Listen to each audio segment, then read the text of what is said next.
Hello everyone, and welcome to the third and final video in this tutorial series. So we've set up Photoshop, we've created layers, we've imported and adjusted images, and we've actually colorized it too. So what are we missing? The big thing is going to be shaders, but more minor things like a hint of purple under the eyes and pink on the eyelids, and the background colored in, as well as obviously the suit is missing, but that's really not as important as the shading, so we'll begin with that first. What you will want to start out doing is to duplicate the eye color layer for simplicity's sake. Click on the layer mask, do Ctrl A and delete like we did in the very first video so that we can clear out any color present. We'll then drag the layer out of the group and make another couple of copies so we have 3 layers total now outside of the group. We'll adjust the colors of these to the following color code: D, A, E, 8, E, F.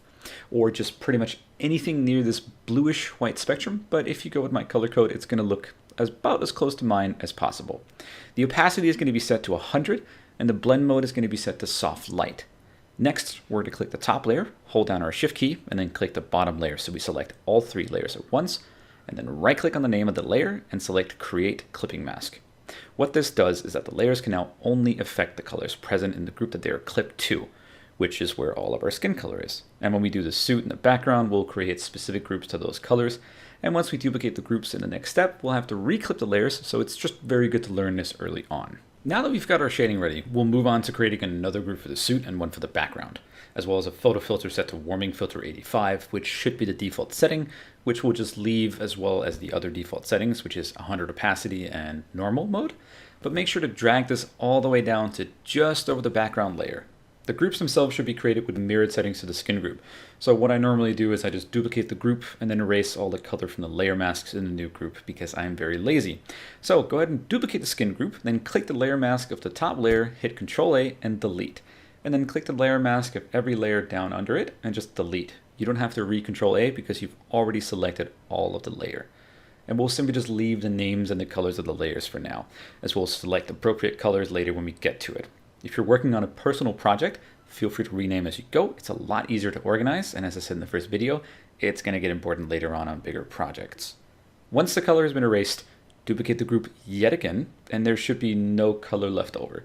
But we now have 2 template groups, so to speak, that has a number of layers ready to use at a moment's notice, which is how I pretty much prefer to do my work, just a lot of placeholder layers with no specific color.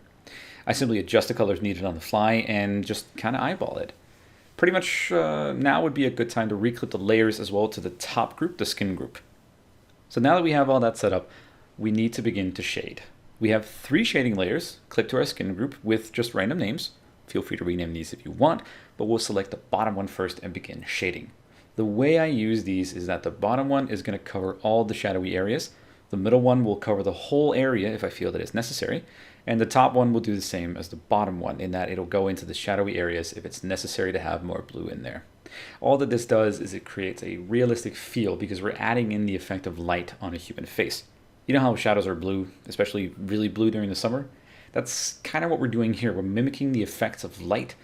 And once you've added in the shadow shading on the first layer, we'll move on to the second layer. And we'll cover just the entirety of his hair, given that he had probably dark or black hair. And by this stage, you should begin to see a rapid improvement in the realistic look of the image. At this point, I like to increase the saturation of the skin a little bit, and if necessary, reduce the saturation of the hair. Because with the glowy, bright kind of color of the hair and skin together, it's really hard to judge from the contrast whether his skin is saturated enough. So as for now, I'll just do a slight increase in the skin saturation, and this means I might have to compensate a bit more with the third shading layer, and on this image, I'm also going to use that layer to give him a bit of a stubble look, since it looks like he might have some in his upper lip. I'm also going to use this layer to hit the areas of his hair and beard that look like they've grayed with age, as well as the same areas on his eyebrows. Once that's finished, we're going to move on to the eyes. The same contrast problem applies here, and because Lincoln was said to have had gray eyes, we're going to have to take that information and reduce the saturation of the eye layer to a level where I feel it looks right. A lot of this is also just, having colorized enough images and looked at enough real color images where you can sort of get a feel for what looks realistic enough. So I have a good sense of what something should look like, and for you, just try. You can't go too wrong. Next, we're going to start to add a few extra tones to the face, just a bit of pink and a bit of purple to really flesh him out. So we'll take 2 layers from the clothing group and we'll drag them up to the top skin group and we'll reduce their opacity to 50%. It's very important that the layers lie above the skin group for the different purposes of blending. It's really very technical. I don't understand it. All that matters is that this works. So we'll change one to a pinkish tone and another to a blue-purple mix. And the pink is going to go onto the eyelids that are not in the shadows, and the purple will go under the eyes on his eye bags. So Lincoln is an old and at this point probably very stressed man. He probably had some purple eye bags. Now we'll go into the clothing group and we'll take the eye color layer, since that's already blue and we need the blue for the suit, and we'll just tone it down a ton, then color in his suit jacket and his waistcoat, all in one layer. Once that's finished, we'll take another layer and color in his bow tie with a similar bluish tone, but make sure it's not an exact duplicate on the tone. You can just duplicate the layer or copy over the color code. No one's going to prosecute you. It just looks better if the tones are a little bit different. It's very subtle, but it works. Next, we're going to do the background layer. And again, the eye color fits very well with what we want. So we'll take that and again, just tone it down a ton and just simply color everything, making sure not to hit his white shirt. I might go for a brown background on this normally, but because we're focusing more on the skin here, I'm going to go with a dark grayish blue background. Now, just make sure that the insides of his eyes aren't hit either, but other than that, the groups that we set up should act as a buffer for the color, so it'll blend really nicely. If you're feeling particularly adventurous, you can hit G for the fill tool, click on the background, and just erase any overflow. This, again, just saves time. I'm lazy, I know. So once the background color has been laid down and you've shaded the face, you've added the suit color, and you've toned down and increased what we did previously, you are actually 100% done. You've colorized a realistic looking black and white photograph.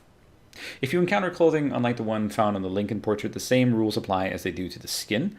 You select an appropriate color, you create shading layers, and you click them onto either your layer directly or the group containing that layer, and you just shade the shadows.